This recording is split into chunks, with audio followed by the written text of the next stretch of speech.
আপনারা আবার নতুন করে বাগিনা হবে আপনাদের। বাংলাদেশের সাকিবিয়ানরা আবার নতুন করে মামা হবেন সম্ভবত। উনি দুইজনের নিয়ে বিদেশে গেছেন, দুইজনেরে উনি একটা একটা করে সন্তান উপহার দিছেন।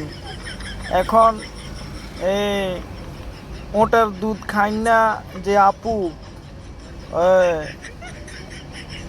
মিষ্টি না কি জানি আপুর নাম, আপু বাইরে লেবার জন্য উল্টাপাল্টা কথা বলে না। এখন আপুকে নিয়ে